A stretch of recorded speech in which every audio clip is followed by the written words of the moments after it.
Hi, ginger garlic കിച്ചൻ്റെ പുതിയൊരു വീഡിയോയിലേക്ക് എല്ലാവർക്കും സ്വാഗതം. അപ്പോൾ ഞാൻ ഇപ്പോൾ 1-2 മാസമായി വീഡിയോസ് ഒന്നും ചെയ്യുന്നുണ്ടായിരുന്നില്ല. ഞങ്ങളുടെ ഈ ഡ്രസ്സിൻ്റെ ഷോപ്പ് ഇപ്പോൾ വേറെ സ്ഥലത്തേക്ക് ഷിഫ്റ്റ് ചെയ്തതാണ്. അതിൻ്റെ കുറച്ച് തിരക്കൊക്കെ ആയിരുന്നു. എല്ലാവർക്കും സുഖമാണെന്ന് വിചാരിക്കുന്നു. അപ്പോൾ ഞാൻ ഇന്ന് ബീഫ് സ്റ്റൂ ഉണ്ടാക്കാമെന്ന് വിചാരിക്കുകയാണ്. ഇന്ന് ക്രിസ്മസ് ഡേ ആണ്. അപ്പോൾ അതുകൊണ്ട് ബീഫിൻ്റെ സ്റ്റൂ ഉണ്ടാക്കാമെന്ന് വിചാരിക്കുകയാണ്. അപ്പോൾ ഒത്തിരി പേർക്ക് അറിയാവുന്ന റെസിപ്പി തന്നെയാണ്. ഞാൻ പിന്നെ എൻ്റേതായിട്ടുള്ള രീതിയിൽ അറിയാൻ വയ്യാത്തവർക്ക് വേണ്ടിയിട്ടാണ് ചെയ്യുന്നത്. ഓക്കെ, നമുക്ക് വീഡിയോ കണ്ടിട്ട് വരാം. നമുക്കപ്പോൾ സ്റ്റൂ ഉണ്ടാക്കി തുടങ്ങാം.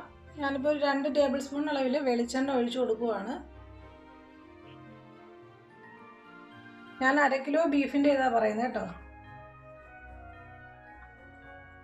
പിന്നെ നമുക്ക് അതിൻ്റെ അകത്തേക്ക് പട്ട ഇട്ട് കൊടുക്കാം. ഞാനിപ്പോൾ ഒരു 2 ഈ അളവിനുള്ള പട്ടയാണ് ഇട്ട് കൊടുക്കുന്നത്. പിന്നെ ഒരു 3 ഗ്രാമ്പൂ ഇട്ട് കൊടുക്കുന്നുണ്ട്. അതുപോലെ തന്നെ 3 ഏലക്കായും ഈ ഒരു ബേ ലീഫും കൂടി ഇട്ട് കൊടുക്കുന്നുണ്ട്.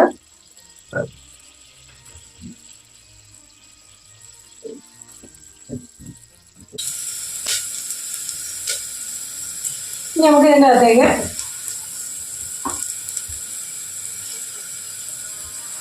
ഇഞ്ചിയും വെളുത്തുള്ളിയും കറിവേപ്പില ഞാൻ വലിയ വെളുത്തുള്ളിയാണ് എടുത്തിട്ടുള്ളത്. അപ്പോൾ അത് കാരണം ഒരു 4 എണ്ണം എടുത്തിട്ടുണ്ട്. പിന്നെ ഇഞ്ചിയും ഒരു ചെറിയ പീസ്, പിന്നെ ഒരു 4 പച്ചമുളക്. പച്ചമുളക് നിങ്ങൾക്ക് നെടുകെ കീറിയിട്ട് വേണമെങ്കിൽ അങ്ങനെ ഇട്ട് കൊടുക്കാം.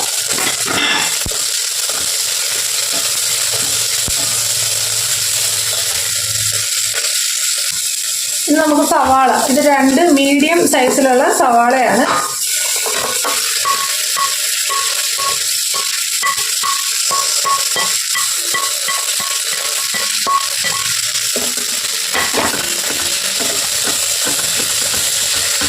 ഒരല്പം ഉപ്പും കൂടി ഇട്ട് കൊടുക്കാം.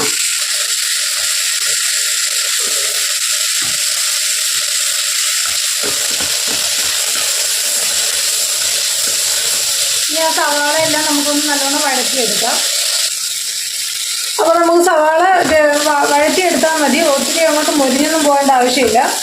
പിന്നെ ഇതെന്ന് പറഞ്ഞാൽ 1 ടേബിൾ സ്പൂൺ അളവിൽ കുരുമുളകിൻ്റെ പൊടിയും 1/2 ടേബിൾ സ്പൂൺ അളവിൽ ഞാൻ ഗരം മസാല പൗഡറുമാണ് എടുത്തിട്ടുള്ളത്. അതിട്ട് കൊടുക്കാം.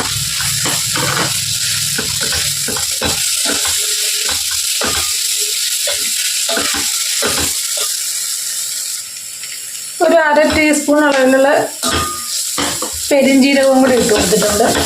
ജസ്റ്റ് ഒന്ന് ചതച്ചിട്ടിട്ടതാണേ. അപ്പോൾ കുരുമുളകൊക്കെ നമുക്ക് ഇനി ആവശ്യമുണ്ടെങ്കിൽ പിന്നീട് ഇട്ട് കൊടുക്കാവുന്നതാണ്. എരിവുണ്ടോ എന്നൊക്കെ നോക്കിയതിന് ശേഷം ഇട്ട് കൊടുത്താൽ മതി.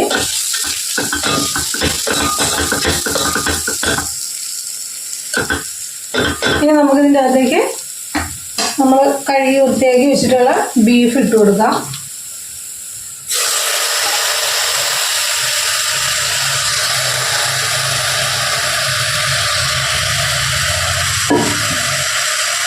വീണ്ടും നമ്മളൊന്നും കൂടെ ഇതെല്ലാം കൂടെ ഒന്ന് മിക്സ് ചെയ്ത്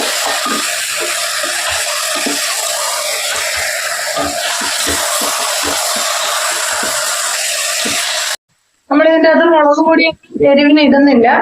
പച്ചമുളകും കുരുമുളകുമാണ് ഇതിൻ്റെ അകത്തേക്ക് നമ്മൾ ആഡ് ചെയ്ത്.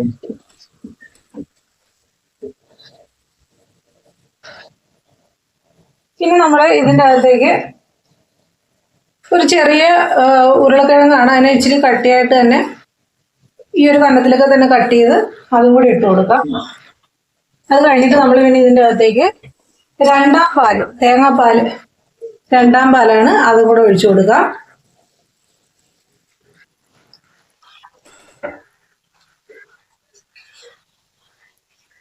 ഇനി ആവശ്യത്തിന് ഉപ്പും കൂടെ ചേർത്തതിന് ശേഷം നമുക്കിതിനെ വേവിച്ചെടുക്കാം.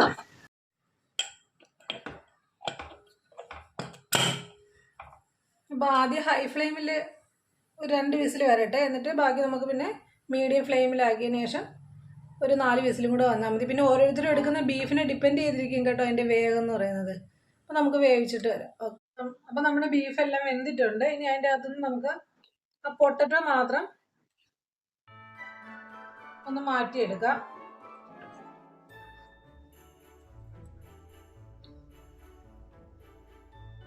അപ്പോൾ ഇത് പൊട്ടറ്റോയും നമ്മുടെ കാഷ്യൂ ആണ്. കാഷ്യൂ ഞാൻ കുറച്ച് എടുത്തിട്ട് അതിനെ വെള്ളത്തിൽ കുതിർത്ത് വെച്ചിട്ടുള്ളതാണ്. അപ്പോൾ അത് രണ്ടും കൂടെ, ഈ പൊട്ടറ്റോ ഒന്ന് തണുത്ത് കഴിയുമ്പോഴത്തേക്ക് ഇത് രണ്ടും കൂടെ നമുക്കൊന്ന് അരച്ചെടുത്തിട്ട് വരാം.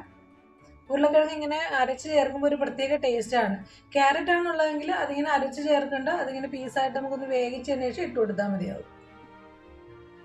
അപ്പോൾ ഞാൻ അരച്ചെടുത്തിട്ടുണ്ട് നമ്മുടെ പൊട്ടറ്റോയും കാഷ്യൂയും കൂടെ. അപ്പോൾ അതും കൂടെ നമുക്ക് ഒഴിച്ചു കൊടുക്കാം.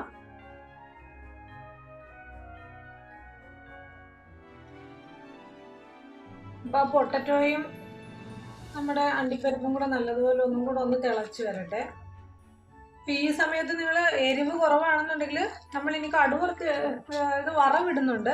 ആ സമയത്ത് നമുക്ക് വേണമെങ്കിൽ കുരുമുളക് പൊടിയും കുറച്ചുകൂടെ ഗരം മസാല വേണമെന്നുള്ളത് അങ്ങനെ ഇട്ട് കൊടുക്കാം. കുറവാണെങ്കിൽ മാത്രം എരിവ് നോക്കിയതിന് ശേഷം ഇട്ട് കൊടുത്താൽ മതി. അപ്പോൾ നമ്മൾ പൊട്ടറ്റോ ഇങ്ങനെ ഇട്ട് കൊടുക്കുമ്പോൾ കറിക്കൊരു പ്രത്യേക ടേസ്റ്റും കിട്ടും. ഒന്നുകൂടെ ഒന്ന് കുറുകിയ രീതിയിൽ നമ്മുടെ കറി കിട്ടുകയും ചെയ്യും.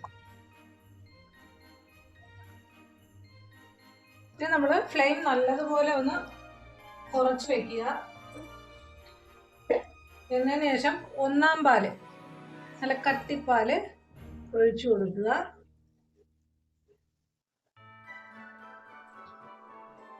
നല്ലതുപോലെ ഒന്ന് ഇളക്കി യോജിപ്പിക്കാം. കുറച്ച് മല്ലിയിലയും കൂടെ ഞാൻ ഇട്ട് കൊടുക്കുന്നുണ്ട്. നിങ്ങൾക്ക് താല്പര്യം ഇല്ലെങ്കിൽ മല്ലിയില ഇടണമെന്നില്ല കേട്ടോ.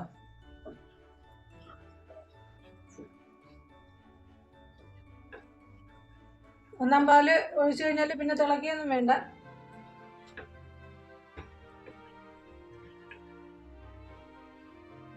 അപ്പോൾ ഇനി വറവിന് വേണ്ടിയിട്ട് വെളിച്ചെണ്ണ ഒഴിച്ചു കൊടുക്കുക. അതൊന്ന് ചൂടായി വരുമ്പോഴത്തേക്ക് നമ്മുടെ ചെറിയ ഉള്ളിയില്ലേ അതും കൂടി ഇട്ട് കൊടുക്കാം.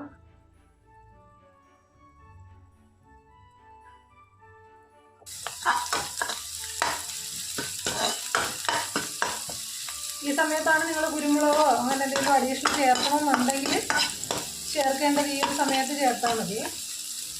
എനിക്കെല്ലാം ആദ്യം ഇട്ടത് കറക്റ്റ് ആയിരുന്നു, അതുകൊണ്ടിട്ടാണ്. പിന്നെ നമ്മുടെ വറവ് നമുക്ക് ഇതിൻ്റെ അകത്തേക്ക് ഇട്ട് കൊടുക്കാം.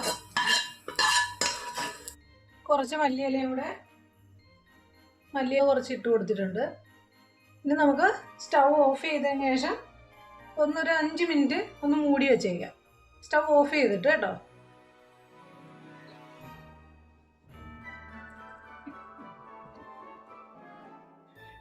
അപ്പോൾ അപ്പത്തിൻ്റെ കൂടെയോ പത്തിരിയുടെ കൂടെയോ നെയ്ച്ചോറിൻ്റെ കൂടെയോ ഒക്കെ നിങ്ങൾക്ക് കഴിക്കാവുന്നതാണ്. ഞാൻ അപ്പം എടുക്കാമെന്നാണ് വിചാരിച്ചത്, പക്ഷേ ഇന്ന് ഉണ്ടാക്കാൻ സമയം ഉണ്ടായില്ല. അപ്പോൾ ഞാൻ പത്തിരി മേടിച്ചു വെച്ചിട്ടുണ്ടായി. പത്തിരി, ബീഫിൻ്റെ സ്റ്റൂ,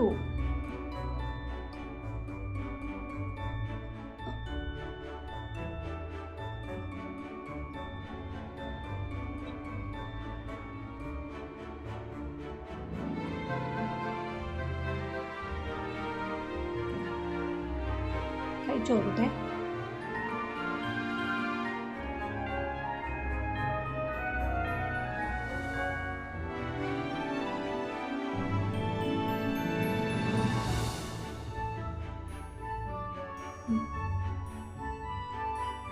അപ്പോൾ എനിക്കിഷ്ടമായി. കറക്റ്റായിട്ട് എരിവും കുരുമുളകും മസാലയൊക്കെ കറക്റ്റ് അളവിന് തന്നെ ഉണ്ട്. അപ്പോൾ നിങ്ങളും തീർച്ചയായിട്ടും ട്രൈ ചെയ്ത് നോക്കുക. ട്രൈ ചെയ്ത് നോക്കിയിട്ട് ഇഷ്ടമായാൽ തീർച്ചയായിട്ടും എൻ്റെ വീഡിയോ ഒന്ന് ലൈക്ക് ചെയ്തേക്കുക, ഷെയർ ചെയ്യുക, കമൻ്റ് ഇടുക, ഒന്ന് സബ്സ്ക്രൈബും കൂടെ ചെയ്തേക്കുക. അപ്പോൾ എല്ലാവർക്കും happy Christmas and advanced happy new year wishes. Okay, നമ്മുടെ കുഞ്ഞു വീഡിയോ ഇത്രയേ ഉള്ളൂ. Thank you.